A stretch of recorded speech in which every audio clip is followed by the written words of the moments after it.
Van Badham, who was described not by me as a writer, activist, and Twitter queen,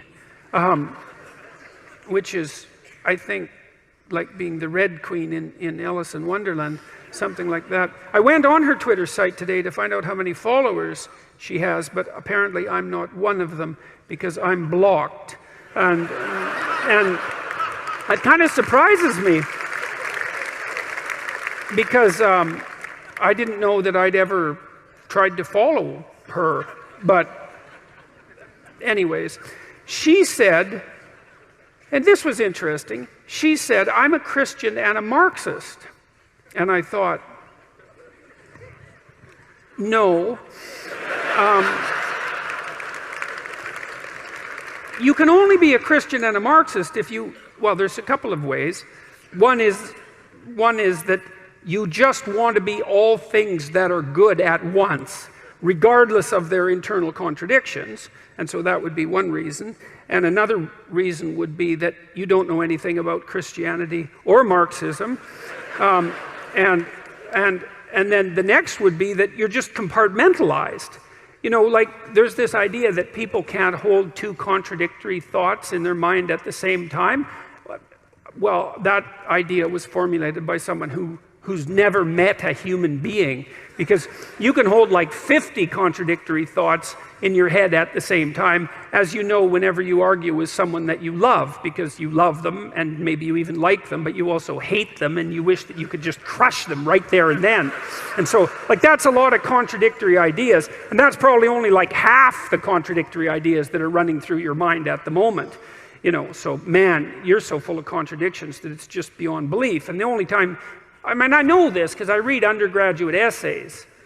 And what's interesting about undergraduate essays is it's so interesting because the undergraduate will make a claim in paragraph 1, and then in paragraph 7 will make the opposite claim, and they won't notice that they're intellectually incommensurate. And you know, that might happen 30 times in the essay. And the reason that works is because, well, they haven't been called on the paradoxes, but also because they haven't had to live the paradoxes through, because you really only straighten out your thought when you have like impulse A and impulse B, and they conflict at the same time, right? And you can either do one or the other, but not both. You know, if it's A today and B tomorrow, well, then you can hold those ideas simultaneously. But if it's A or B right now, then you have to decide, is A more important or is B more important? You have to put them in a hierarchy, and then you have to act them out, and you have to see what happens.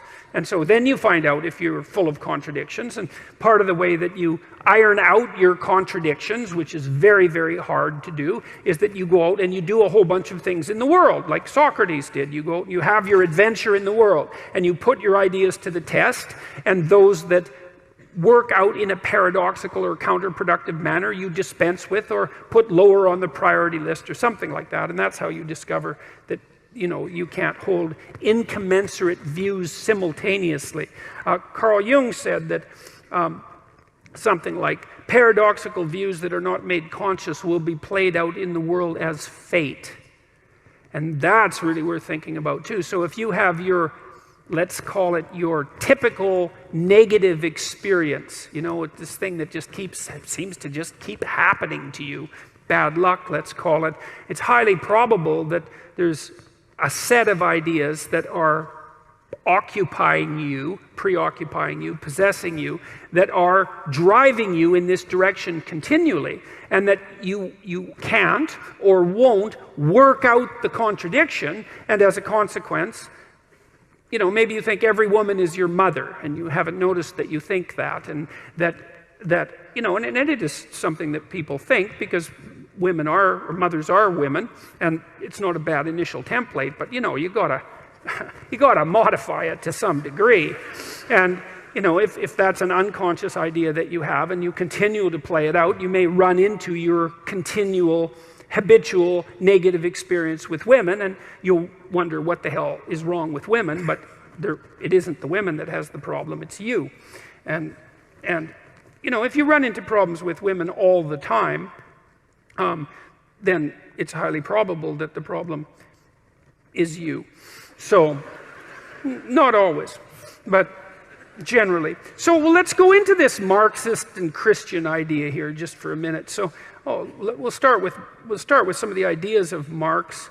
Well, Marx believed that people were basically socially constructed so that we were blank slates, and that whatever our nature was given to us essentially by our surroundings, but even more importantly by our social class, right? Because Marx was a theorist of social class and believed that the primary dispute, let's say, the primary motivator of human history, the primary driver of human history was something like the rich versus the poor, the bourgeoisie versus the proletariat, and that was a consequence of your social upbringing, and that your group identity was paramount. Okay, so there's nothing about that that's vaguely Christian. That's not how the Christian worldview works. It's not how the Judeo-Christian worldview works, because in that worldview, you're fundamentally an individual. Your nature is fundamentally attributable to you by God. You're fundamentally responsible to God, and and history itself is something like the playing out of your relationship to the transcendent. So those things aren't the same. They're not commensurate. You can't believe both of them at the same time. Marxism is a materialistic philosophy. It's predicated on the idea that, essentially, an idea that Dostoevsky criticized in great depth was that if you just made people rich enough, let's say, if you deprived them of their privation, if you equalized their economic status, let's say, that the utopia would come to light upon earth. And, I have a certain amount of sympathy for a viewpoint like that, because, who likes starvation and misery? There's nothing positive to be said about that, but I think Dostoevsky was right too in his criticism of Marxism, although he wasn't directly aiming this at Marx, in Notes from Underground, where he noted that, if you gave people what they wanted in terms of, let's say, bread and circuses, if they had, as he said, nothing to do but eat cakes and busy themselves with the continuation of the species, which is kind of a nice phrase, that the first thing they would do is take a hammer and smash things just so that something improbable and strange would happen, just so that we could have our way.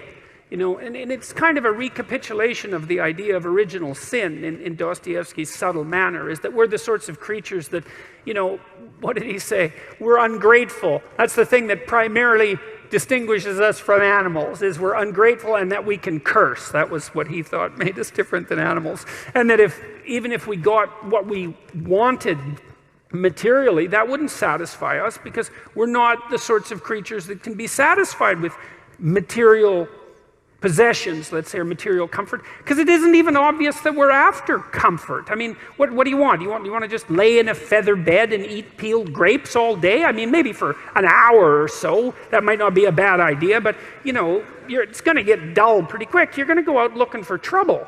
And it's certainly possible that the more material resources and the easier they were to get that you have at your disposal, the more creative ways you're going to find to cause yourself trouble when you go out and look for trouble. And that's a testament to the human spirit, and Dostoevsky knew this. It's like, well, whatever we're here for, it isn't the utopia of equal material distribution. We're not looking to be fed and asleep, And I don't know what it is that we're looking for. God only knows.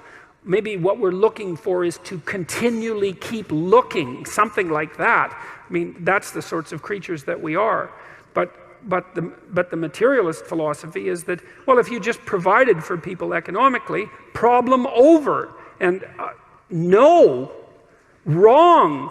I mean, most of you are, as given that you're going to be ill in one way or another, and that you're still subject to mortality and all of the terrible natural limitations that human beings are characterized by, you're about as well off as you're going to get.